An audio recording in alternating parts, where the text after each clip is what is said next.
boss. Welcome to Your Bossy Podcast. We are on season 4, episode 3, and for today's episode, it is titled Solo Chiang Mai, Thailand.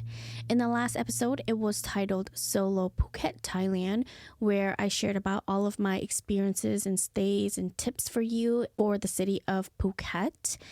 In this whole season of season 4, it is about my solo trip to Thailand, Project Finding Me. It is to share about all of the things that I went through during my 6 months in Thailand. So for today, we are on the city of Chiang Mai. This was the second city that I went to when I went to Thailand. I will be sharing with you about all of the stays, the experiences within the stays, and my overall experiences of things that I did. And then I will share with you some tips if you do plan to go to Chiang Mai. Just like the last episode, there will be some footages or photos to kind of show you exactly what I'm talking about. I won't be telling you when they pop up just because that would be doing too much. So I don't want to interrupt myself when I talk about these things. So just look on the screen if you are watching this. I will put some of these specific places in the description for you as well, so you can find all of that information there. With that being said, let's get started into Chiang Mai. I stayed in Chiang Mai for 6 weeks. It was from October 25th to December 6th. It was a little bit chilly from time to time, but it wasn't too bad. It was kind of warm, but not as warm as Phuket either. It only rained about maybe 2 times within my whole stay in Chiang Mai, so that was really nice. At the end of this trip though, it did start to be a little bit smoky because it was the burning season for their crops. In Chiang Mai, they do a lot of gardening and harvesting and things like that. So this was around the time where they were starting to burn their crops for the next season. My first day was at the center, and the center is actually the place that I have mentioned before where I was going to connect with a pastor, and we were going to meet up and I was going to kind of get an experience of what it was like for them and if I could, confide in him and gain some wisdom and things like that from him as well. So when I landed in Chiang Mai, he was actually the one who came and picked me up and took me to his center where I stayed there for 2 weeks and 1 day. They didn't ask me to pay, but I did end up donating about $200 for them. I thought that was a reasonable price because I do spend about $100 a week within like my stays and my food and stuff weekly anyways, so I thought that was a decent price. They did provide me food, shelter, water, and the occasional transportation if I needed to go to anywhere like important or like picking me up and to and from the airport and things like that. I won't be going into too much details about this because this will be in its own episode as well, because there's just so much within the 2 weeks that I was there. I want to share with you guys all of the details within this, but I will just kind of summarize it for you because it does have to do a lot with my overall stay in Chiang Mai. This place wasn't actually in Chiang Mai. It was in a city kind of next to it, I believe. It was about maybe a couple hours drive or maybe just 1 hour drive from Chiang Mai, but I think it was a different city. Unfortunately, this wasn't the experience that I had hoped from being there. Mentally, spiritually, and even like physically, I just wasn't feeling it and it just wasn't for me. Location wise, it was very like secluded and far from everything. I just felt lonely and like stuck and depressed, and it was almost like I was feeling like I was imprisoned, but of course I was not imprisoned because I could have left anytime I wanted to. But because this location was just so secluded from everything, and it was just really hard to even like get a taxi to get you to somewhere. There was barely any markets. I think there was only like one local market and then like one, I think it was like a weekend market where it was kind of like a flea market kind of deal. So there was that I went to, but honestly, there wasn't really much to do within this area. I really missed home and I didn't feel like myself being at this place. Even though there was a lot of people, sometimes the students would go to school or they would have chores. So then like I didn't really get to connect with people too much. There was a house cook that I connected really well with her. She was about like my sister Mania's age and she was really goofy. I got to know her and we bonded really, really well. But, it just still wasn't enough for me. I just felt really lonely and depressed still.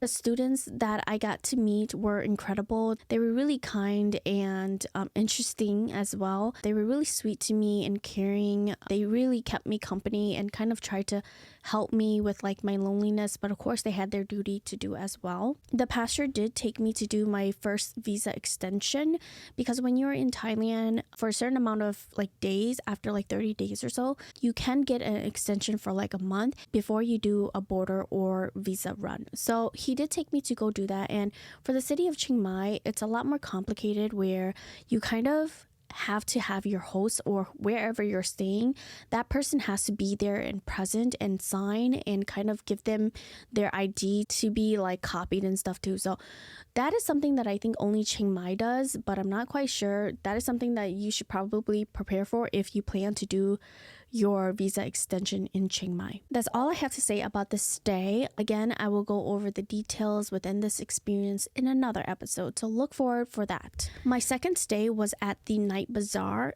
It was about $19 a day. I stayed there for a week and 3 days. At this hotel, the outlet in my room was super far from the bed, so I only had one outlet, and since the outlet was so far from my bed, I had to plug in my laptop and then plug my cord to my laptop to get the cord to where my bed was. So that was very inconvenient and something that I was not a fan of. But other than that, it did feel scary in the hallway, but the room was okay. It wasn't too bad. Because of that one outlet, you either had to choose between the light or your phone to kind of charge. It wasn't even like an outlet with 2 ports. It was just one outlet, I believe. And so then you did have to choose between having the light or charging your stuff. So at night, of course, I would rather have the night light on. And in that hotel, there was only that one lamp too, and then the lights in the bathroom. For some reason, they didn't have like many lights in the room that I was at. So that was very unfortunate, but it didn't feel as creepy and scary as like my other stays in Phuket. I didn't have any scary dreams staying here, so that was really nice. This hotel was part of the night walking market, aka the Bazaar. So the Bazaar is actually a name for like the walking street market. Literally, when you walk out of the lobby in this hotel, you are already in the Bazaar walking street, and you are literally a part of it already. That's how close and how convenient it is to this walking street. In this area as well, there's a lot of markets. So I have about 5 listed markets for you. The first one is, there's one across the street. It's called the Ploen Ruedee Night Market. It was a market that is a little bit more kind of secluded from the other markets because it was across the street. And this market as well, they also limit you from bringing outside food into this market. I think it has to do with that. Maybe at this market, they want you to kind of buy their food and stuff. So that's why they have this like limit there. But this market was really pretty. It was kind of giving like carnival and like backyard kind of vibe, because they had like haystacks and stuff, and a band that would occasionally come and play. Some nights they had bands back to back, which the vibe was just really amazing. This market didn't have like accessories and merchandise though. It was mainly for food and beer and vibes only. So you could find like a lot of desserts and food at this market. They did have this like dessert booth that had the most aesthetic cakes and brownies and things like that. I bought one for my birthday because my birthday did occur within the time that I was here. So I did buy that, and they even had like little candles for you, which was so convenient as well. At this market, I did try some kind of like hot pot fish cakes, which was really good. I tried this one soup that it's quite common in Thailand, but I totally forgot what it's called. I had that, which was really interesting. And then I also had their seafood about like twice. It was like a mixture of like boiled seafood, which was really delicious as well. And then I had a khao soi, which is kind of like a souped curry kind of base dish where they have noodles and your choice of protein, either chicken or beef, and then like pickled vegetables in there. It's a common popular dish in Chiang Mai. Behind the Night Bazaar Hotel, was a mini Big C. Outside of this mini Big C was another night market. I don't think that there's a name for this little area because I couldn't find it on the map, but this little area also has a whole bunch of food vendor. It's kind of like where the boxing match is at. They set up a whole bunch of like vendors for you to have food as well. And then there's always like a guy that always comes and sings and plays the guitar at night. Honestly, I love his entertainment. It's really peaceful and soothing. So there's this behind that hotel as well. And then extending from that, there is also another night market, which is called Street Food and Kalare Night Market. It was like another food vendor place where they had a whole bunch of different kinds of food that you could choose from. They had Indian and Mexican and Thai. So you could choose from there as well. From there, I did have like a Mexican steak quesadilla, I believe, and then I did have these corn salads that were delicious from there, and they were my all-time favorite. And then I did buy a lot of desserts from here as well. From there, extending further down, was the Pavilion Night Bazaar Chiang Mai Market and the Anusarn Market. So I don't know between these two which market I'm thinking of in my head because there's just so many that I don't know which order came first. But at these markets, honestly, they extend and they have a lot of merchandise. So you could find like food vendors there as well, but it's not as much and not as affordable as the markets that were already mentioned before. These last two markets had a lot of merchandise like jewelry, knockoff items, handmade items, clothes, and arts. So you could find a lot of things within these last two markets that aren't in the other markets mentioned. So those were all of the 5 night markets that were in the area. There was around 2 day markets every single day within the area, a little bit further down, but it was still in the area. And it was a Hmong market and the Warorot market. These two markets were open, I believe, every single day, but they don't open up at night. They didn't honestly have any food vendors. I don't think I was able to find any food there. At the Hmong market, you kind of find jewelry, clothing, and cloths. And then at the Warorot market, you find snacks and a lot of dried up goods. So you don't really find a lot of vendors for like food. Next to this was a flower market, which is commonly known as a place for people to grab flowers for big events or graduations, things like that. They had like bouquets and just a wide variety of flowers to choose from.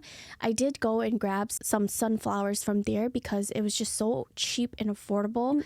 Now, every Friday morning behind this hotel was the market called Yunnan Market.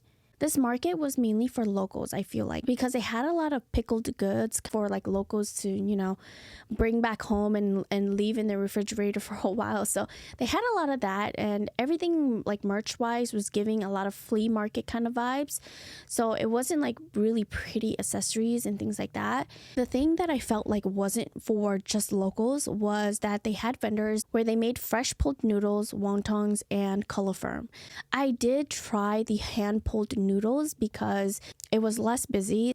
The wontons were super busy, so I just didn't want to wait and I didn't want to, go through that. So I just had the noodles, and the noodles were to die for, you guys. It was so good, so spicy. I've never had such an amazing soup in my whole entire life. It's definitely a must try if you're ever in the area. Make sure you have a Friday morning set for this. Honestly, I didn't even have this in my schedule of like something that was going to occur. It just kind of popped up because one Friday morning it was super loud and I was like, what is all of this commotion? I looked out the window and then there was a whole market set up. So then I decided to just walk and see what it's all about. And then I happened to come upon this market. I think that it's not popular and like not the first thing that pops up when people search up markets because it's so limited to like only Friday mornings, and because like I said, it feels like it's almost just for locals. Every morning right outside the front of the night bazaar was an Indian cafe called Absolutely Ruedee and Tea, and it opens from 5:30 a.m. to 12 p.m. They served goat milk, curry, and roti, and honestly, the curry and the roti was the best that I've ever had too. After listing all that, it feels like there's a lot of options to choose from for food wise, but unfortunately I was not able to find food like during midday. From noon until these night markets open, it was really hard to find food. There wasn't really much restaurants in the area where you could just go and walk into and kind of enjoy yourself, kind of like Phuket. It was mostly only at night. So I did a lot of food delivery during the day if I missed breakfast. Overall, though, I do feel like this location was very convenient for shopping wise and exploring the place wise, especially if you are trying to explore all of those markets. I think this place was the most affordable and convenient one that I could find. My next stay, which is also my last day, was at an Airbnb. It was called Chor Chang's house. It was hosted by New. It was about $17 a day, and I stayed there for 2 weeks and 3 days. Unfortunately, the pool was closed when I was there, and the pool was really tiny, and it was kind of odd because it was located inside the building. And when I say inside the building's not too big, but it was like right behind the lobby in the front. And then to the left of that was kind of the stairways to kind of go to your rooms. So it was kind of like right where traffic happens too. So it was really interesting, and for me, I think I would have felt awkward if I was kind of swimming by myself and then people just walking by and kind of seeing me swim, or people talking to like the host in the lobby. Like for me, it just felt really like it would have been really awkward. But unfortunately, the pool was closed anyways, so I didn't experience any of that. I did have expired instant coffee at this place, and to me, that was really unpleasant because you'd think that, things that are in your room is meant for you and that it's safe and things like that, but then it felt really unpleasant to have expired coffee. I think it was like super expired, not even just like a couple days, but I don't know if it was a couple months or even a year, but I know that it was not good. So, unfortunately I did have that, but I did let the host know like after as well, and I stopped drinking it. But yeah, that happened at this hotel. The designs and decorations and art of the place was amazing though, and it was very unique. It was kind of giving the Hog's Head Cafe that I mentioned in the last episode, where everything was just so aesthetic and detailed and pretty, and it was just like you just want to take photos of everything everywhere. It was exactly like that. And then this hotel had like a whole bunch of paintings that I could just tell that it was like hand painted, and it was just really interesting to see because it was a really colorful place. Location wise, within 1 mile radius to the left, you would find a 7-Eleven and a Lotus, which is like a grocery store, and a few bars and restaurants and merch vendors. Street vendors were mostly open at night though. This Airbnb was really far from the main night markets that I mentioned in the last day, but it was about 1 mile or so away from the Maya Mall. I think some people call it Maya Mall too, but I'm just going to call it Maya because it's Maya. So some people might get confused. At this mall, I did start a gym membership there at Max Professional Gym. It was one of the most beautiful gym that I've ever gone to, and I think it was one of my favorite gym throughout all of the gyms that I've been to in Thailand. It was just really clean, organized, and there was just so many things to do in that gym as well. I think it was really nice that it was connected to the mall because I did do a lot of eating at that mall, so that was really convenient. Getting to the gym though from the Airbnb was not the best because since the location of this Airbnb was kind of in the local area, there wasn't really a lot of lights and a lot of crowd or attractions happening around there. So the alleys and walkways were just kind of creepy. The host did show me a route to kind of get to the mall a lot faster, but that route required you going to even darker areas. Like it took me to this restaurant where that restaurant was so secluded from everything that like when I came upon it, I was like, what? There's a restaurant in the middle of nowhere.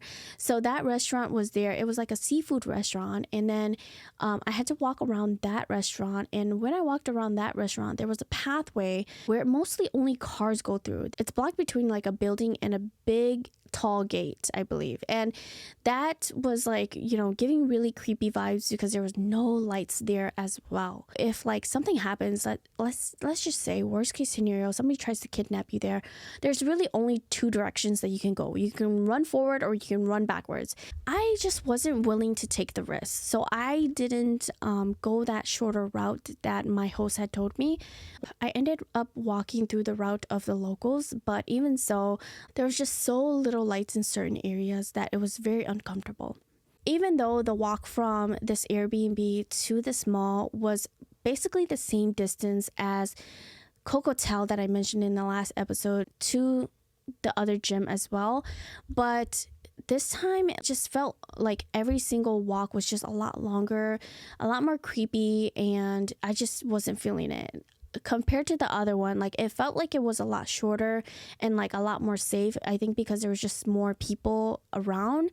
So I feel like it did have a lot to do with that there wasn't lights and people, because it was really the same distance. The energy in this Airbnb in my room, it felt fine for the most part, but because the bathroom entrance was kind of facing the direction of the bed, it was a little bit creepy to kind of, wake up and look forward, and then there's like a bathroom door open and stuff, and then, I'm just those people to kind of overthink things. There was like a little kitchen wall as well, and that kitchen wall was a little bit creepy too. I would sometimes think about like if a ghost is like peeking out at me, but you try to stay positive and you try to not think about those stuff too much, and yeah, you feel fine. So overall though, the energy was fine and I didn't have any bad dreams. They did have like a pop-up nap festival, and like there was another name for the festival next to it, but it was dedicated to drinking all night and listening to music. I know, it was so interesting to kind of see why they have the festivals that they have, but I asked somebody what this festival is for and they told me that that's what it is. So there was those pop-up festivals that happened. It happened on December 4th. I don't know how many days, but that was the day that I first went to it. There was just a whole bunch of commotion and I was kind of like, what is happening over there? And so I ended up going there as well. This was across the street from the Maya Mall. When I was coming out of the gym, I just happened to come across it. On the way to the gym from this Airbnb, there was this little local shop that I found peanut butter.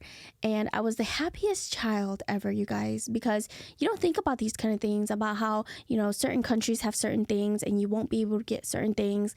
Like I knew that Thailand didn't have hot Cheetos, so I prepared hot Cheetos because the first time I was in Thailand, like I had this insane craving for hot Cheetos.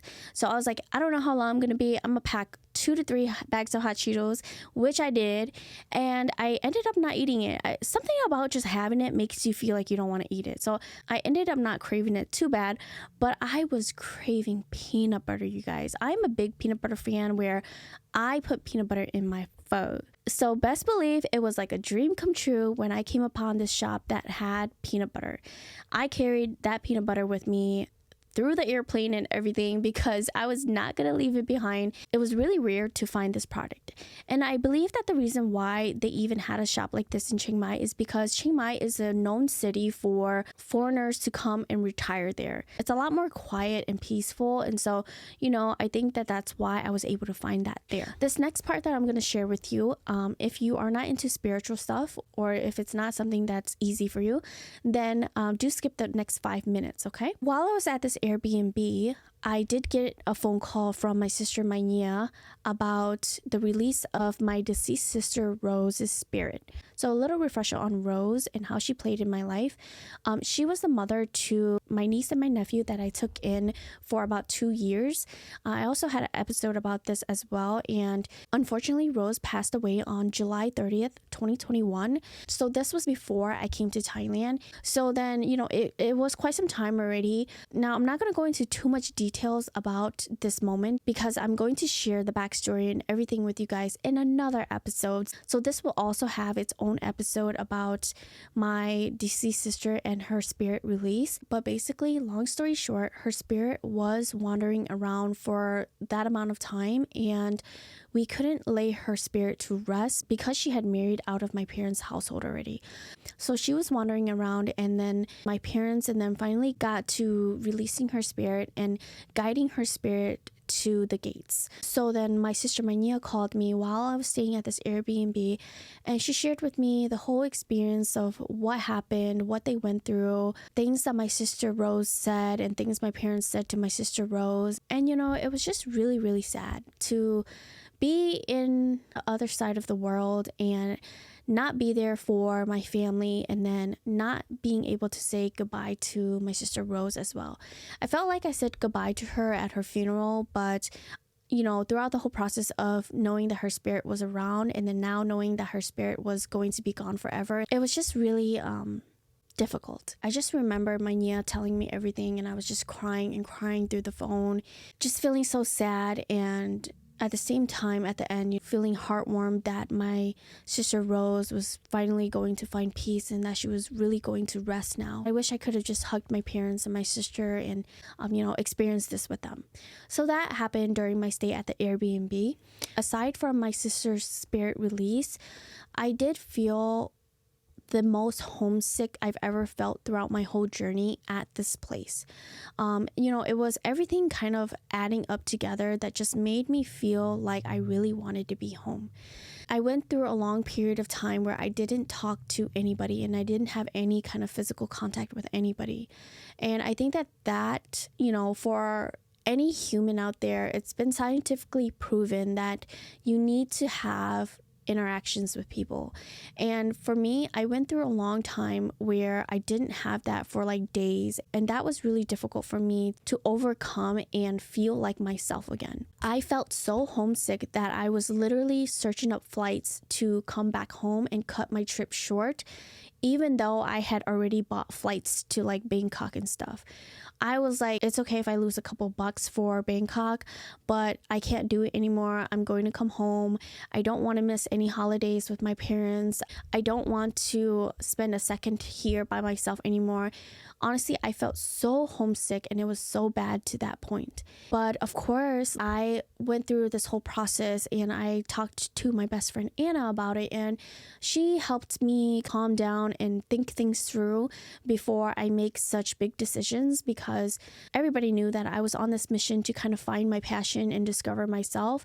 At this point of my trip, I still didn't discover kind of my passion and my purpose in life yet. I was feeling so much mixed emotions, and I was feeling so lonely that everything that was going on in my head wasn't rational anymore. So then I decided with her that maybe I should just sleep on it and see how I feel the next day. And so then I ended up sleeping on it, and then the next day I felt a lot better. I thought it through a lot more, and the way that I was feeling definitely was the reason why I wanted to come home. I did decide to continue my travels. That's about all of my experiences at this Airbnb with Chor Ching's house. Honestly, she was a great host. It was just the expired tea, dark alleys and places. I feel like when you're a woman traveling by yourself, these are the things that you kind of look for, is like not such dark alleys and things like that. So, it wasn't the place for me, unfortunately. I feel like it could have been a lot better location-wise. Now I'm going to take you into my overall experiences in Chiang Mai. All of the things that I did and kind of an overall experience, okay? I definitely learned a lot of things about Hmong Catholics and their leaderships, how nonprofit centers work, and their way of life at the center. It was a great experience, even if it wasn't what I had hoped. I made some deep connections with students and the house cook, of course. I went and got some Thai photos taken down the street from the Bazaar Hotel. It was about $50 total for my package. I did have like 2 outfits, and then there was some edited and printed photos that they do for you, and then you get all of the digital ones airdropped to your phone if you have iPhone. It kind of saves the quality of the photos. This was something that I've done multiple times. Every single time that I've been to Thailand, which is a total of 3 times, including this trip, I have been to Chiang Mai. So this was my 3rd time getting this done, where I dressed up in Thai photos and just got professional photos taken. The outfits that I chose was a gold one and then a red one. I really wanted a very like bossy and like queen kind of vibe, and then I also wanted like the traditional kind of vibe. So I had 2 different outfits. When you go and get your photos done here, they do fix up your hair for you, and they even do your makeup for you if you don't know how to do makeup or if you don't want to do your own makeup. It's pretty subtle and not too bad and like not overly dramatic. For Thai people, like the makeup is pretty subtle. So the only thing that I wasn't a fan of was just the paleness. I remember, I think that the second time that I went here, they put some like white powder on me, and I was not a fan of that. So this time I did come with my whole makeup done already, and they did do my hair. They provide you shoes as well and a whole bunch of jewelry to kind of wear for your outfit as well. It's all included. Depending on you, if you want your printed photos to be very like edited and blushed out and pale or skinny even, they do all of that. I think they automatically do that for you where you don't even have to ask for it and they do it. But for me, I'm not a fan of that. Like, I'm not a fan of making my size smaller, and I'm not a fan of making my skin more pale. So I did tell them, like, don't do that. Don't edit too much when you print out these for me, because I wanted them to be as natural to like my natural beauty as possible. So that's completely up to you if you want to go that route or not. I want to share with you something that I experienced at the Max Gym. It was probably one of the most embarrassingest moments I've ever had in my whole travel to Thailand. But because this person was MVP, that I just played it off, and everything was fine. But at this gym, I was doing a sit-up at an incline, and when I was sitting up, you know how it takes so much like ab muscles and everything to kind of sit up in that workout? Well, I was really gassy that day, and I did my first sit-up, and there was this guy that was cleaning around that area in the gym, and I farted so loud, you guys. I farted so loud to the point where I had headphones on with music, and I was able to hear my fart. It was so embarrassing that I don't even want to say it too loud. And I farted so loud that I was able to hear my own fart. And then I looked at him, and he played it off. So I just kept doing my sit-up, and I was like, oh my God, I know damn well he heard me, but he's MVP for pretending like he didn't. Because after that, I looked, he didn't have headphones on or anything. So I'm pretty sure he heard me, but he didn't want me to feel embarrassed, so he just kind of kept cleaning still. But yeah, that happened, and it was so embarrassing. I think I even felt like my face getting all red, but I kept telling myself that it's natural. Like, it's natural for humans to have accidents like that, to fart when you're doing sit-ups and you're gassy. So I did make myself feel better, but it is something that, I think that I felt embarrassed about because I never thought that this could happen, and I never experienced it before. But now reflecting on this kind of experience, definitely it's natural, and I wouldn't want to make somebody else feel embarrassed about it as well. It's kind of like how I used to feel with when, I would say that I have to go poop, and I would feel embarrassed about that. But it's not embarrassing because it's natural of us to have that. So I just wanted to share that with you guys. At this gym, also, I did go to their Muay Thai classes. I attended about like 2 to 3 classes, and it was part of the membership. It wasn't like the last gym in the last episode that I mentioned. This course was part of like the gym membership, where certain days they had certain events for certain things. They even had things like cycling and those things where they hang from those like curtains and stuff. They had that as well, but I didn't do that. I don't think my body would have been flexible, or I would have had the body strength to do that, to be honest, but I didn't do it. I did Muay Thai instead because I was really interested in that.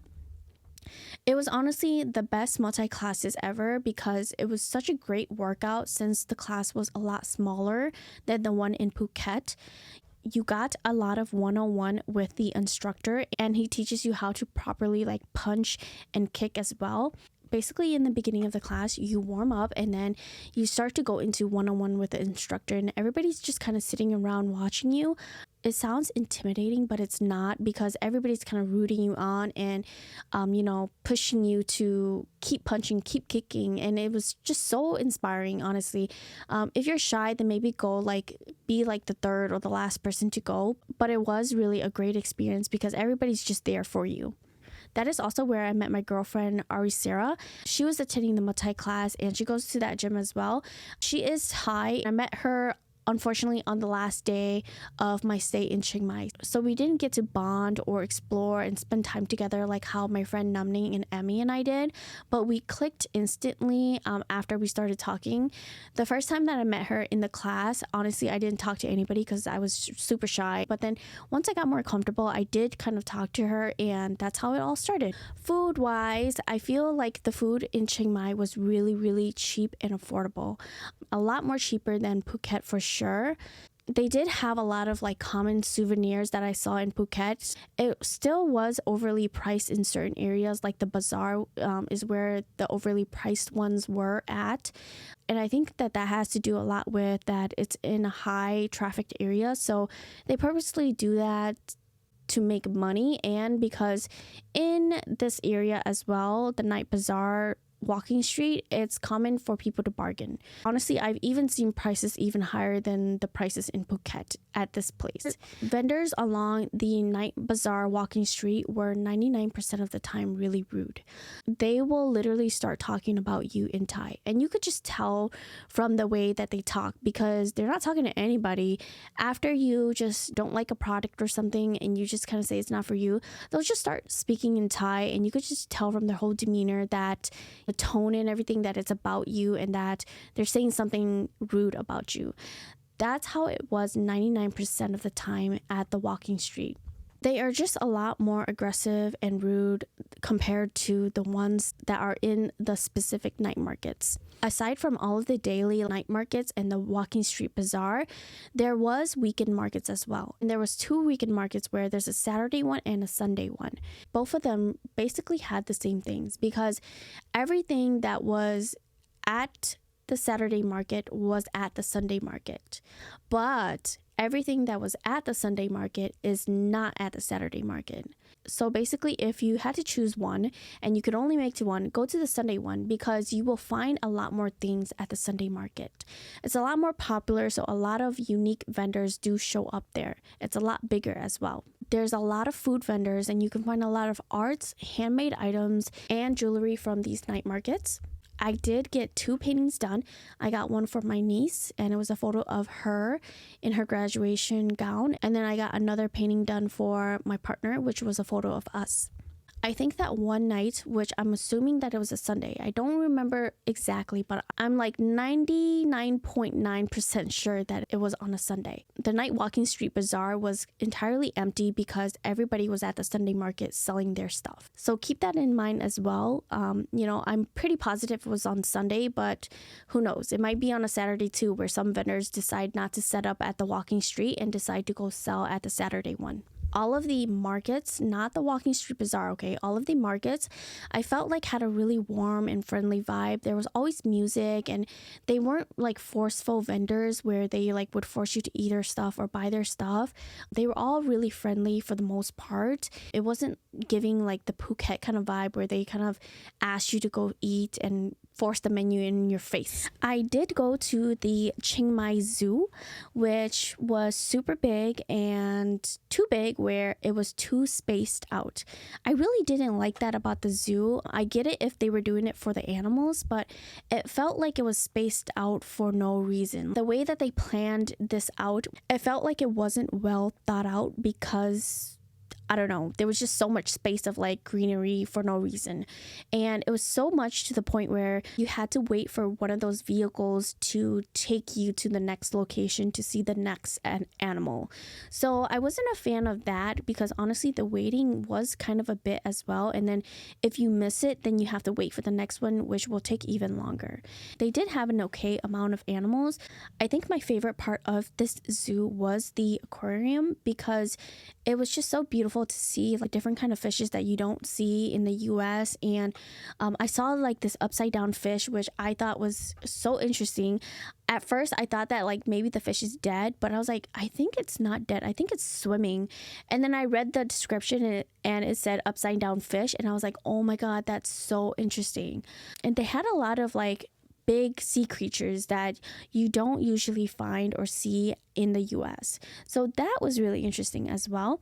And then I really enjoyed the part where I was feeding the fishes. I've done it many times before, but it's always just so nice to feed fishes and give them food. So I did that as well at this zoo. Another place that I went to was the Grand Canyon. I went with my students and one of the pastor at the center. It was a great experience overall.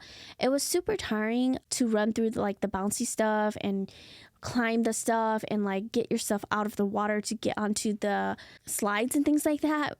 It was really fun to paddleboard. I did some of that, and then I also had like a race with some of the students in one of the boats as well.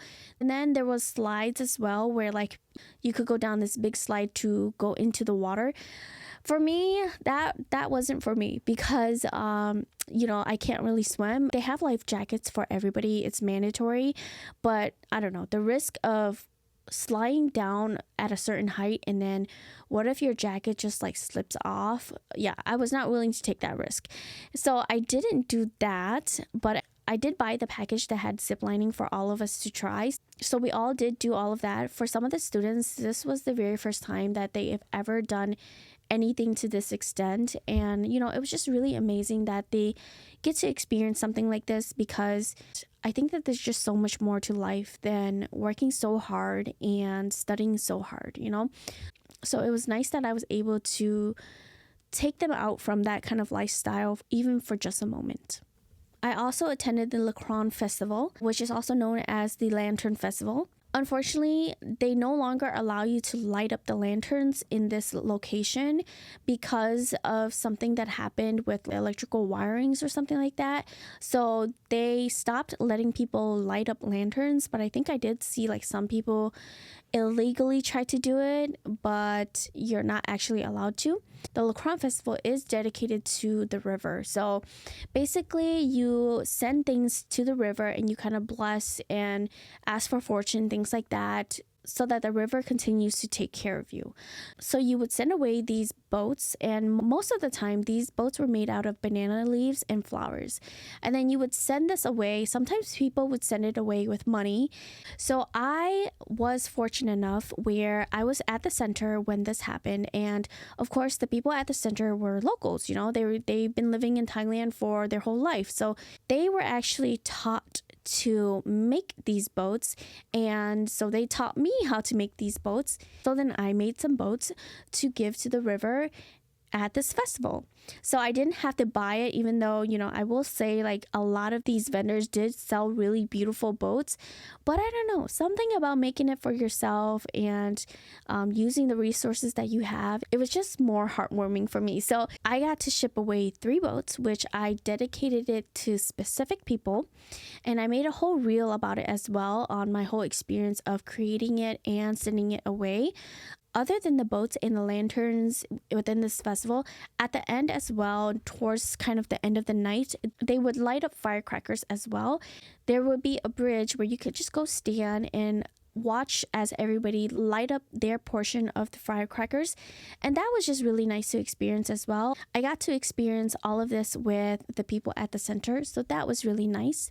The day before my birthday, I had walked past this bar where they had like a whole bunch of birthday decorations set up, and I was kind of thinking like, do they have it set up for people in case it's their birthday, or like why do they have it set up? So I was really curious and I wanted to take a photo with the decorations, but I didn't want to be rude and barge into somebody's birthday party. So then I kind of went into the bar, sat and had a beer, and kind of observed if it was part of the bar's decoration. Because if it was part of the bar's decoration, then I wouldn't mind going to take pictures with it. But if it was somebody else's decoration and they kind of set it up, I was like, I shouldn't shouldn't be rude and I shouldn't do all that. So I kind of went to observe before I did it because the decoration said happy birthday and it was just so fitting, and I didn't want to spend money to buy that to do it for myself. So I went and sat in the bar and I had a beer, and this was the very first time that I had beer with peanuts.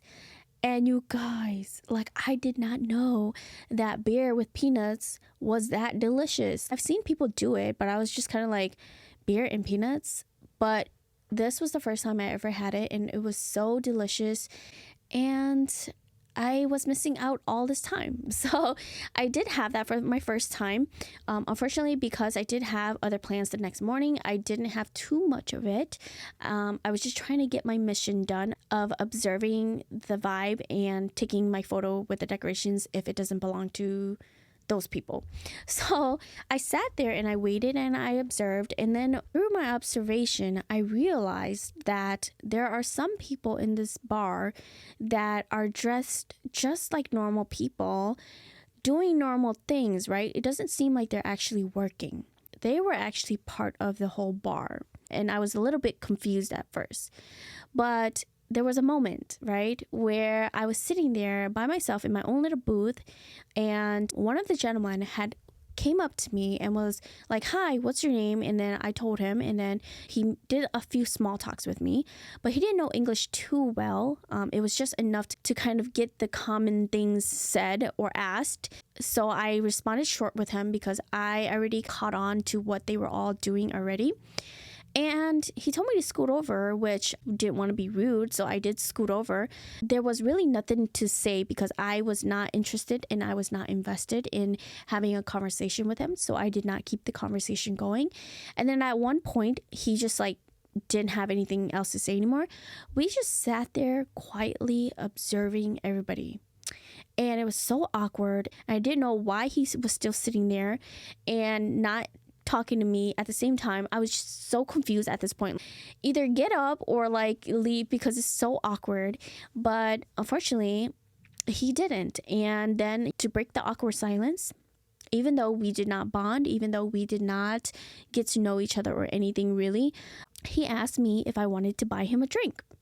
And that's when I knew that was the whole reason why he interacted with me, was to get me to buy him a drink at this place that he was a part of, because I already had observed that there was these people that would kind of go back to the bar and then come out and then hang out with people too. So I was a little bit confused on that part.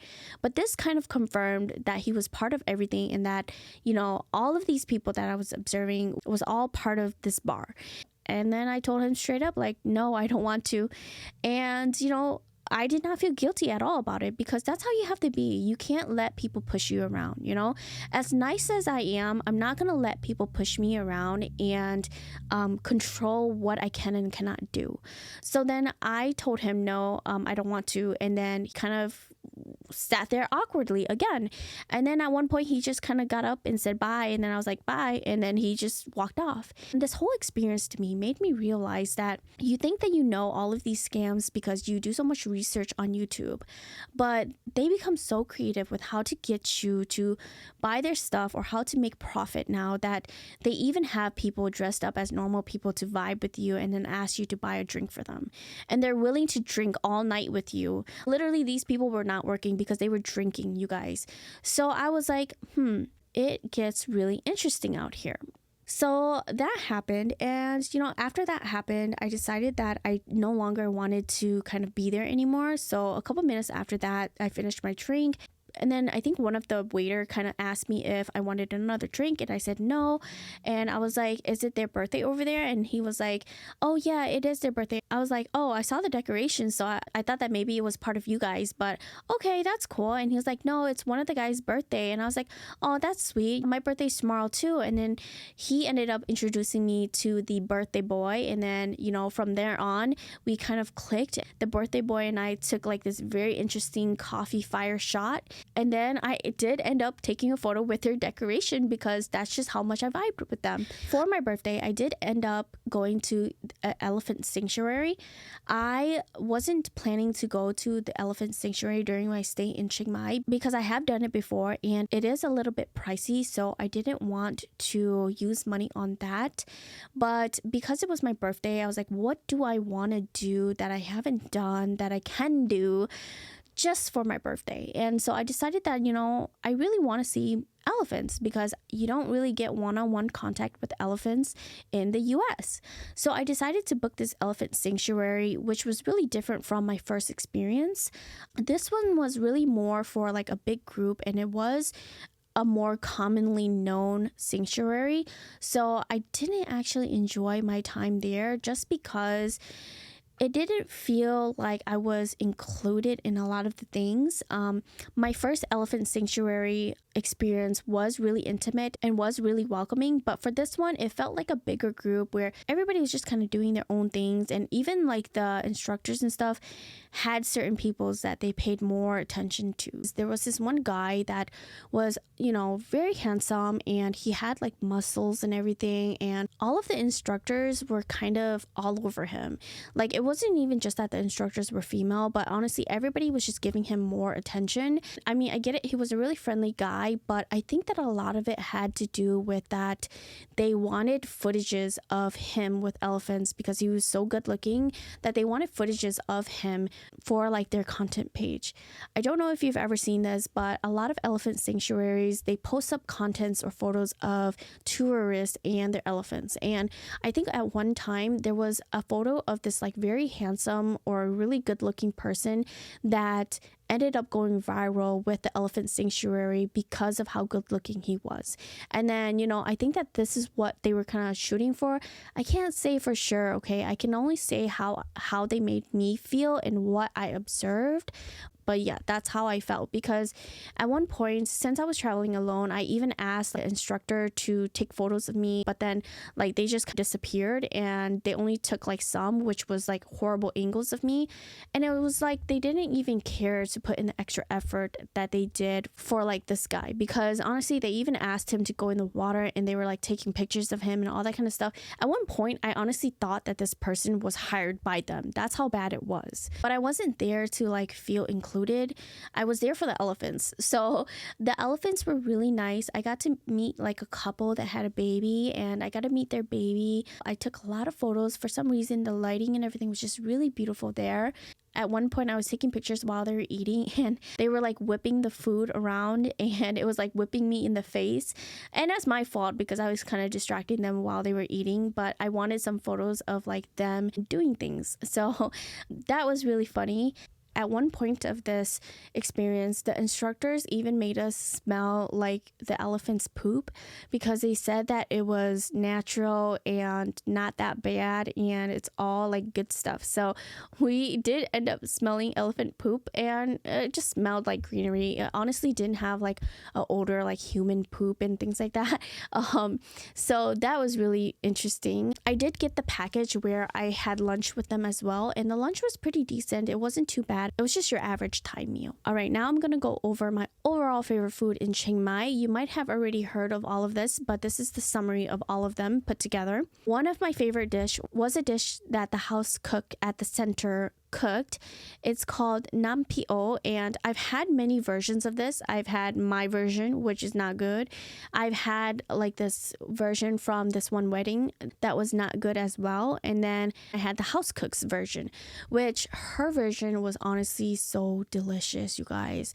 It was honestly the best Nam Pio I've ever had. It's basically pork with tomato with soybean paste or something like that. And the way that she cooked it was just so delicious. That was my favorite meal. I also enjoyed the khao soi from the Ploen Ruedee night market.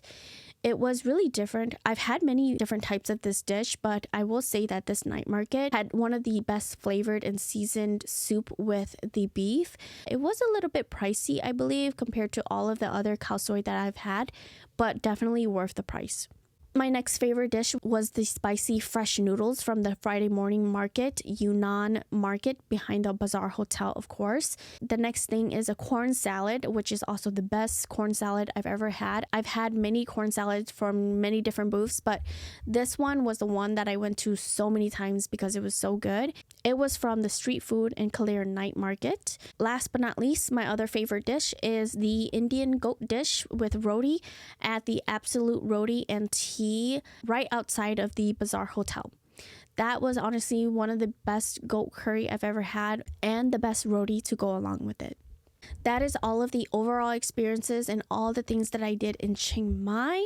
Again, there will be 2 other episodes to go deeper into my experience at the center, and then another episode to kind of talk about the thing with my sister's spirit release. Now let's get into the tips that I have for you if you do ever plan to visit Chiang Mai. Number 1, it is the best city for cheap and a variety of foods, but these foods are mostly at night, so do keep that in mind. Number 2, finding food during the day can be very hard, so don't forget about delivery because you can still get deliveries done. Number 3, it's a great place to shop because there's a lot of unique handmade items, arts, and wholesale items, especially at like the Hmong market area. Number 4, plan bug spray and afterbite medicine. Because Chiang Mai is a city where there's a lot of greenery and forest area, there is a lot of bugs. So you do want to prepare yourself. You can find mosquito sprays at like 7-Elevens, but if you want like odorless ones, you will not be able to find that. The afterbite medicine is kind of a medicine, kind of like tiger balm, where you can put on bites if you get bitten by a mosquito or things like that. But the afterbite medicine is really different from the tiger balm because I don't know what's in it, but it stops the itchiness from happening. So I actually purchased the afterbite medicine in the US. Thank you to my sister for recommending this for me because I used it so many times throughout my whole trip. But prepare for that if you do plan to go to Chiang Mai or honestly anywhere you travel that will have bugs. Number 5, don't be shy to bargain if you don't see a price posted within their booth. It's common to bargain if you don't see a price posted. If you do see a price posted, then it is most likely that they'll stick to that price. But the reason why they don't post price majority of the time is because they do want to bargain with you and they do want to set a higher price for you and hope that you will take the higher price. But if you do bargain, then it's not an overly priced item. Number 6, don't overdo your bargain though. What I mean by this is, let's say there's like a handmade hairpin, right? It's being sold at 30 baht. You don't see a price posted anywhere. You ask them, they say it's 30 baht. 30 baht is like $1, right? And you're like, no, you don't want to pay 30 baht for it. And you're like, 10 baht. Honestly, to me, I think that's really rude because you're really looking down on the effort that they put into making that hairpin and the price that they have for that pin for the quality of work that they do, you know? Like it all goes hand in hand. Honestly, if it's handmade items and things like that, it's like that for a reason. So honestly, don't overdo your bargain and don't sell their hard work and items short. If it's overly priced, like let's say, for example, there's this common coconut patterned bowls throughout all of Thailand. It's a common souvenir that people sell. If you see something like that and you see it priced for like 200 baht, honestly, that is overly priced because I've come upon those kind of bowls for 60 to 80 baht. So if you see it for like, 200 baht and there's no price posted on their vendors and you want to bargain with them, then bargain with them and bring it down to 150 or even 100 baht. Or, if you already know that you've seen these things at other places for like 80 baht, then bargain for 80 baht too if you want that specific one. It's things like that that you have to be aware of, okay? Don't overdo it, and at the same time, don't get scammed as well, okay? Number 7, don't take it personal. Like I said, they can be really rude, but try to have empathy for them as well, because they go through this every single day of their life where they have to bargain with people and people turn them down, they don't get business. And not just that, but that there are foreigners that are just really rude as well, and they have to deal with that constantly. Customer service is not an easy field to be in if you've ever been in customer service, and that's what they have to deal with on a daily. So just be mindful and don't take it personal, because it's not about you, it's really about them and what they've been through and what they've experienced. Okay, number 8, in my opinion, I think that you will need about 2 to 3 nights if you want to explore the whole area of like the bazaar and the night markets thoroughly, because you will need some time to even explore the day markets. And all of the night markets, honestly, it takes more than one night. It is that big, you guys. There is so many things to look at, especially if you are looking at things in detail. There was a shop where they were selling like handmade rings out of Thai coins, and these handmade rings were so beautiful.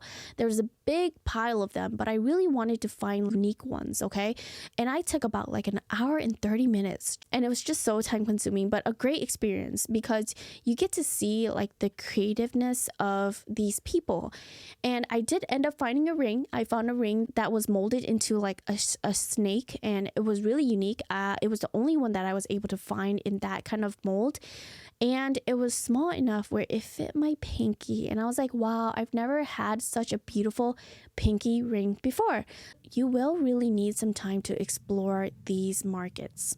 That is everything I have to share with you guys, with all of the stays, all of the experiences at the stays, everything I went through, and all of my tips for you guys if you choose to go to Chiang Mai. My rating for my whole experience of Chiang Mai, I would say it's around like a 7 or even like a 6 out of 10 star. I think it was just everything that I went through. It's not about like the location wise. Like location wise, I feel like it was a solid 8 out of 10, because I think that the other 2 points is mainly because of the bugs. Other than that though, overall experience like a 6 or a 7 out of 10, because it was just very difficult for me. It was one of the hardest time throughout my whole travel in Thailand, so that is why it's rated so low.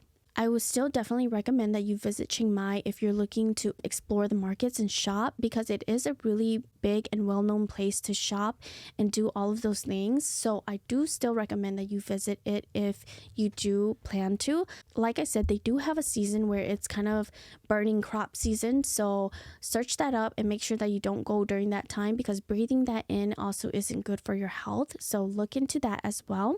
Before we close off though, I want to share with you the message of today's episode. It might be hard to guess because there were so many things shared, but the message of today's episode is that sleep on it. Sleep on it, because during my travel in Chiang Mai, this was the time that I felt the most loneliest, the most depressed, the most homesick. I didn't think that I was gonna ever feel like I would desperately want to be home the way that I did. When you sleep on it, you allow your brain to rest and you allow your mind to clear up so that you can properly think things through and not just act based off of your feelings. That is my message to you, because I know it's not just in this kind of moment that we have this. It could be like when we feel too angry at our partner and then we just want to break up with our partner, or we feel too angry at our siblings and we just want to do things to hurt them or things like that, Sleep on it and rest your mind and don't act on your feelings. I hope that you have a wonderful rest of your week, and as always, stay being the bad boss that you are. Bye!